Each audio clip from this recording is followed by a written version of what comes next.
Hey everyone, welcome back to my channel.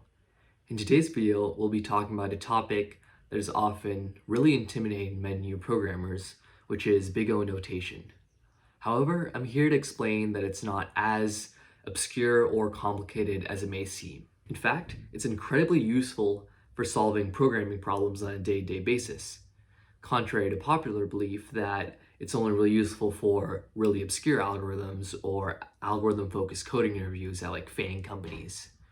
It's actually really helpful to understand the time complexity of an algorithm, which is what exactly big O notation measures. Essentially, big O notation allows us as programmers to compare the efficiency of different algorithms through something known as time complexities.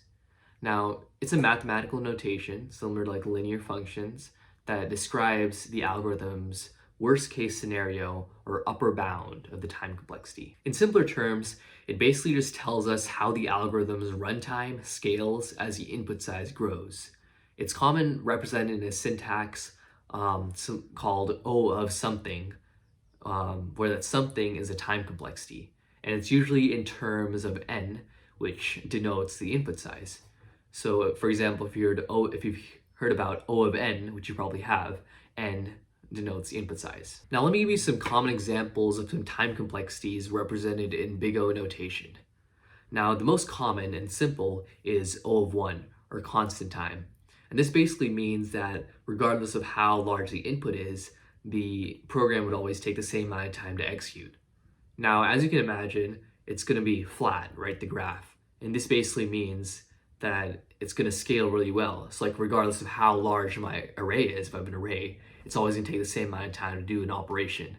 So ultimately you want to try to strive for O of 1, though this is quite hard to do. O of 1 really can only be achieved in really simple algorithms, such as finding an element in an array.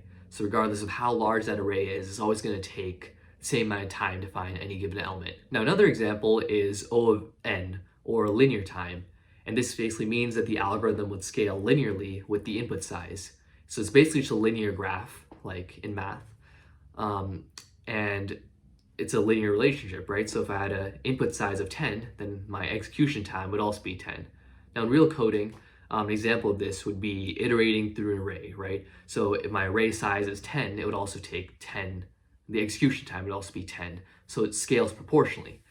Now O of 1, as you can imagine, so in time complexities, the more steeper the graph is, the worse it generally is. So O of 1 was flat. O of n is a line, which is decent. It's not the best, but it's not very bad as well. Now another example is O of n squared, or quadratic time, where the execution time grows as a square of the input size.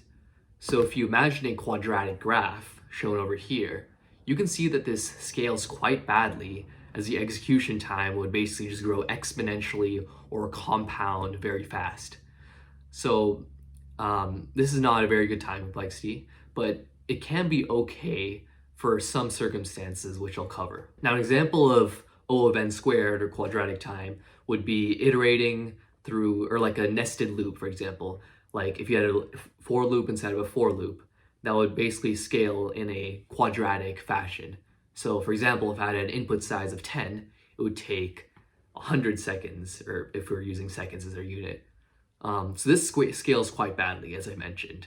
It grows and compounds a lot. And finally, there's O of log n, or logarithmic time, which basically means, as you can imagine, is that the execution time scales logarithmically with the input size. So if you see this logarithmic graph over here, it basically starts like plateau quite fast. And this is very good time complexity to accomplish.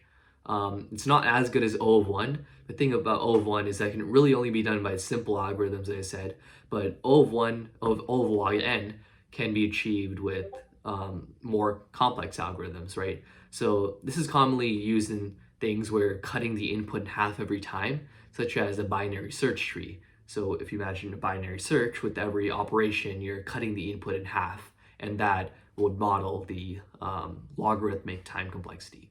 Now do note that there are other time complexities that I've not covered, such as O of n factorial, but these are the most common that you'll encounter.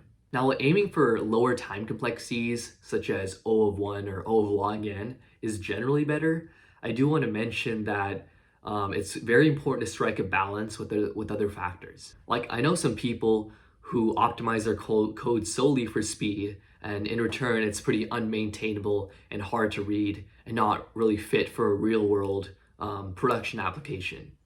And also, just solely focusing on speed can lead to like increased memory usage or more complex code. So you really want to take these into account as well. So like in real software engineering, it's extremely important to also consider other factors, as I mentioned, such as maintainability, readability, and you really want to make sure meeting the specific problem requirements, because nowadays it's actually acceptable to not have your program run as fast and or as optimized as possible, unless you're doing something really specific where speed is prioritized. But in most cases, that's not the case. Now, I also want to point out that in certain scenarios, using a worse time complexity, such as O of n factorial, or I mean O of that too, but also O of n squared, can be acceptable. So for O of n squared, if you imagine a quadratic graph again, then it really